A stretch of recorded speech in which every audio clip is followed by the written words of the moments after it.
Final question. We'll go to you on the front row there on the blue shirt on the left. Thank you so much, Professor Sachs. By your logic of nuclear war having an expected value of negative infinity, it seems that the US should never interfere when a nuclear power is doing something bad. Extending this logic, one could argue that if Nazi Germany had nuclear weapons, we should have just let them walk all over Europe and Russia. Is there a case in which the US should militarily intervene, even if there is some chance of nuclear war? The U.S. should intervene if we are attacked. That's different. We should not intervene to provoke. And that's the big difference. So let me just explain in 2 minutes the Ukraine war. This is not an attack by Putin on Ukraine in the way that we are told every day. This started in 1990. February 9th, 1990, James Baker III, our Secretary of State, said to Mikhail Gorbachev, NATO will not move 1 inch eastward if you agree to German unification, basically ending World War II. And Gorbachev said, that's very important. Yes, NATO doesn't move, and we agree to German unification. The U.S. then cheated on this, already starting in 1994, when Clinton signed off on basically a plan to expand NATO all the way to Ukraine. This is when the so-called neocons took power, and Clinton was the first agent of this.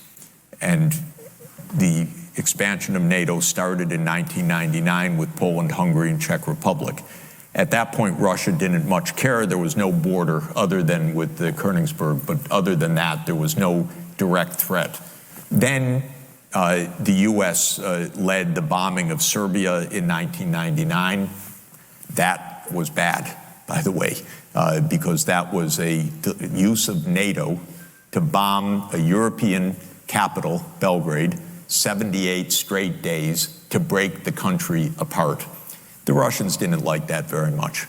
But Putin became president, they swallowed it, they complained, but even Putin started out pro-European, pro-American, actually asked maybe we should join NATO when there was still the idea of some kind of mutually respectful relationship.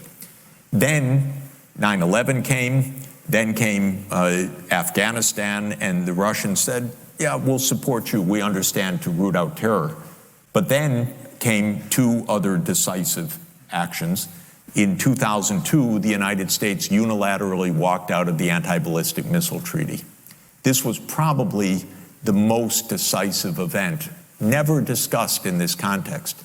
But what it did was trigger the U.S. putting in missile systems in Eastern Europe that Russia views as a dire, direct threat to national security by making possible a decapitation strike of missiles that are a few minutes away from Moscow.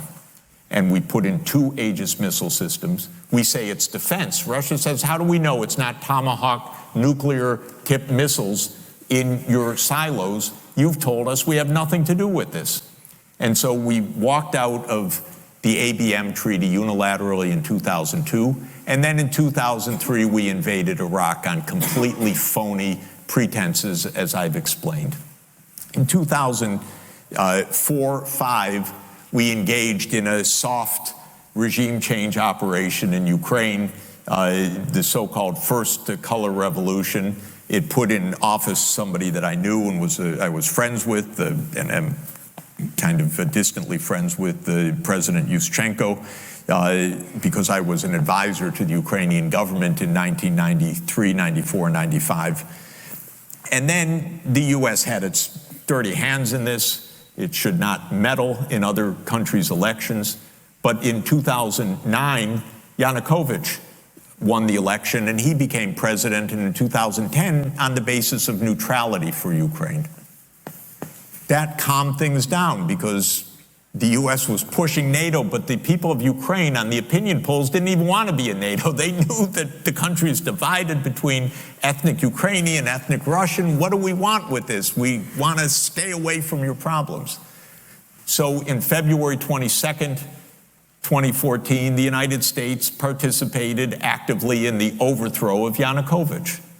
A typical U.S. regime change operation, have no doubt about it. And the Russians did us a favor. They intercepted a really ugly call between Victoria Nuland, my colleague at Columbia University now, and if you know her name and what she's done, have sympathy for me. Really.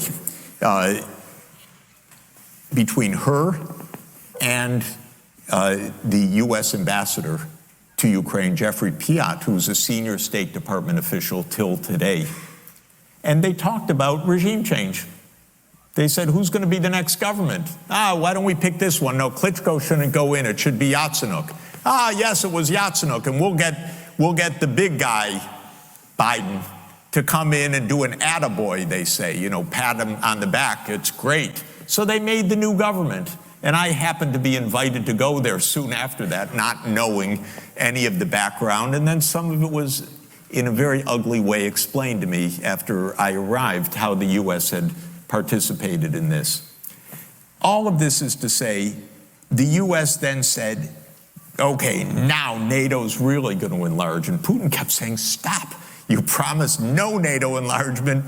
It's been, by the way, I forgot to mention, in 2004, Estonia, Latvia, Lithuania, Bulgaria, Romania, Slovakia, Slovenia, 7 more countries in the not 1 inch eastward. And then, okay, it's a long story, but the U.S. kept rejecting the basic idea, don't expand NATO to Russia's border in a context where we're putting in goddamn missile systems. After breaking a treaty, 2019, we walked out of the Intermediate Nuclear Force Treaty. In 2017, we walked out of the JCPOA, the treaty with Iran. This is the partner. This is the trust building. In other words, it's completely reckless U.S. foreign policy. On December 15th, 2021, Putin put on the table a draft Russia-U.S. security agreement. You can find it online. The basis of it is no NATO enlargement. I called the White House that next week after that, begging them, take the negotiations. Putin's offered something, avoid this war. Oh, Jeff, there's not going to be a war. Announce that NATO's not going to enlarge. Oh, don't worry, NATO's not going to enlarge. I said, oh, you're going to have a war over something that's not going to happen? Why don't you announce it? And he said, no, our policy is an open door. This is Jake Sullivan. Our policy is an open door policy. Open door for NATO enlargement. That is under the category of bullshit, by the way. You don't have your right to put your military bases anywhere you want and expect peace in this world. You have to have some prudence. There's no such thing as an open door that we're going to be there and we're going to put our missile systems there and that's our right. There's no right to that. We declared in 1823, Europeans don't come to the Western Hemisphere. That's the Monroe Doctrine. The whole Western Hemisphere, after all. Okay, anyway, they turned down the negotiations. Then the special military operation started. And 5 days later, Zelensky says, okay, neutrality. And then the Turks said, we'll mediate this. And I flew to Ankara to discuss it with the Turkish negotiators because I wanted to hear exactly what was going on. So what was going on was they reached an agreement with a few odds and ends. And then the United States and Britain said, no way. You guys fight on.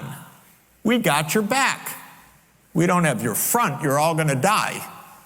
But we got your back as we kept pushing them into the front lines. That's 600,000 deaths now of Ukrainians since Boris Johnson flew to Kyiv to tell them to be brave. Absolutely ghastly.